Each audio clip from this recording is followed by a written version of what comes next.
This is the Cascade 1000. We'll be loading it up and getting it ready to return to work filtering the aquarium. The first thing is you'll need to get ahead of time, or you'll need to get a little pail like this because this motor will drain for a while. You'll need to get another bucket. That's to save the water that's already in the filter if this is a second or third time you're doing this. You'll need to also get some of these Brita water filters and get those going.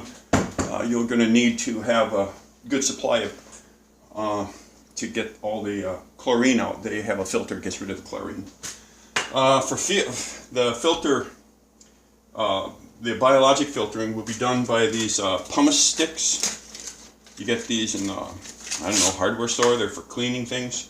They're really cheap, and they're way better than anything else.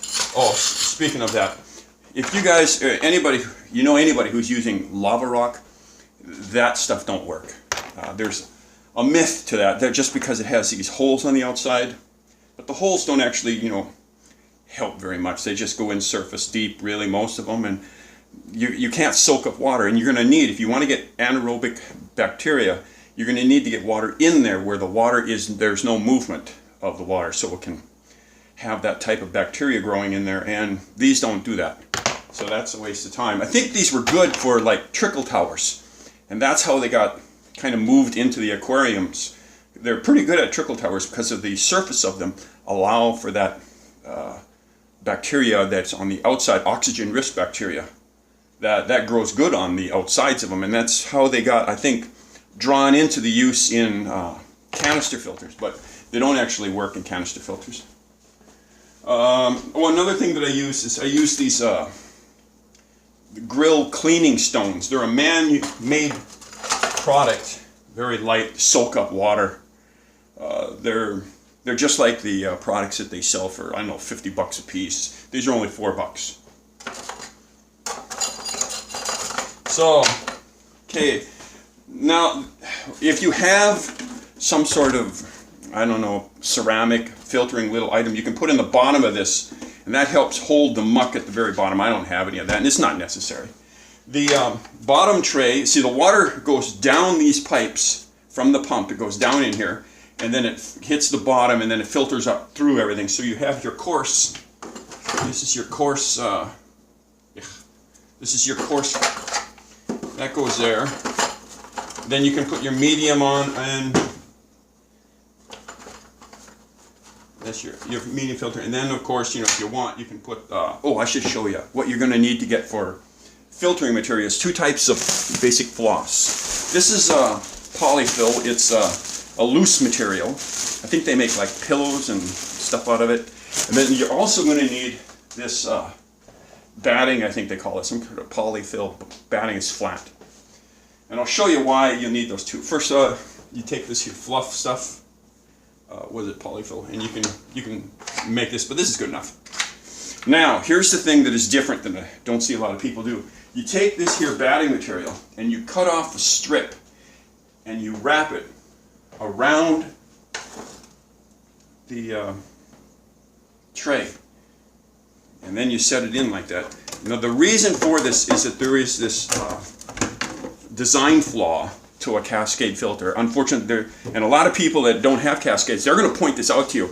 And the design flaw is that water can sneak up between the outside of the tray and not get filtered at all. It can do that. And so what we're doing then, we're just stopping that from happening. We're just putting kind of like a little dam at every tray.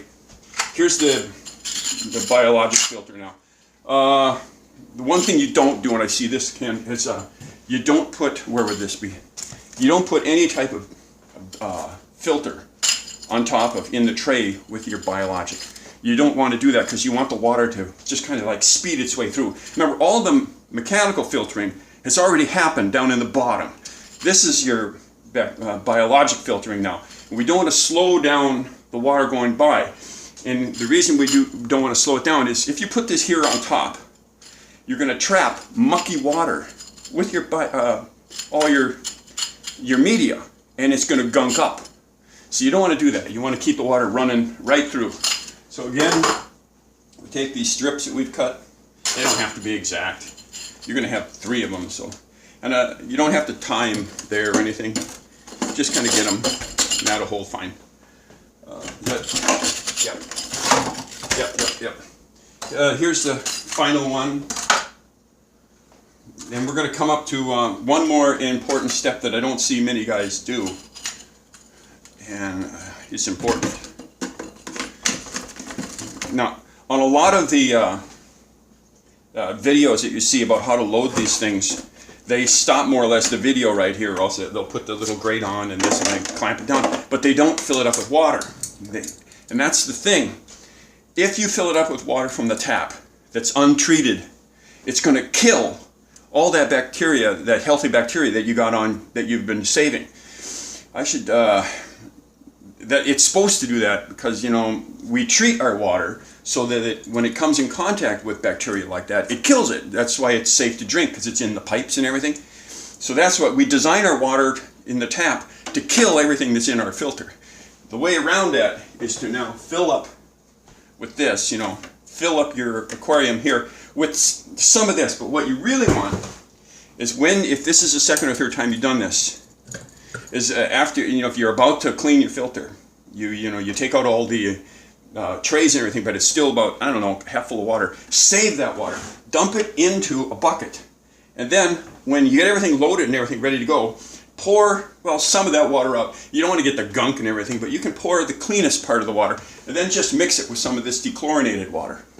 And you have to do this here. You have to fill the water up, because if you just try to strap the motor on and go downstairs and they have a little pump on here and pump, you'll pump your arm off and you'll never get it to flow. So you got to fill it up with water right here, right to the brim, well, right about there actually. And then clamp it down. That's why you got to use correct water. You got to use old water if you can, and then use some of the dechlorinated water. What you don't want to really do is take this down to your aquarium and then have a cup and start doing this. You're going to make a mess. It always happens. It just makes a mess. You wreck everything. Now, tricks for getting the pump going.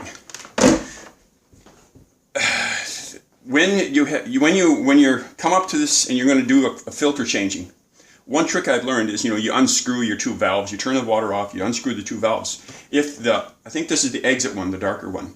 If you can drain that water, so you basically, at the aquarium, you pull it out of the aquarium, and then over here and you empty it into like a bucket. You'll drain it. Then when the pump comes to turn on, it doesn't have that whole column of water to push against. You want to get the air, because there's going to be air in here. You want to get that out easy enough, and it's just going to join other air. The other thing is, here's the, if this is the blue, I'm not sure which way it is, but if this is the sucking hose, let's say, the incoming, you don't want to lose that prime. So you keep that water in. You keep the end of the hose in the water, and you don't lose that, because that'll really help you in the future. One little trick I've learned is, if you do lose the prime, you know, sometimes you can like suck on the hose and then when the water comes, turn it off. But you end up breathing in a lot of the, I don't know, the water vapor and everything, and I don't like doing that. Well, a trick you can do is sometimes is if you just blow into that hose and then wait a second. When you blow into the hose, you force the water down, and then the reaction when you stop blowing, it comes back, it'll jump over the edge of the aquarium and you'll get a siphon going. So that's another little trick. I don't know if I've done everything. I think I talked about the fact that you don't put anything on top of your media. So I think that's about all the tricks I know. Well, anyway, good luck.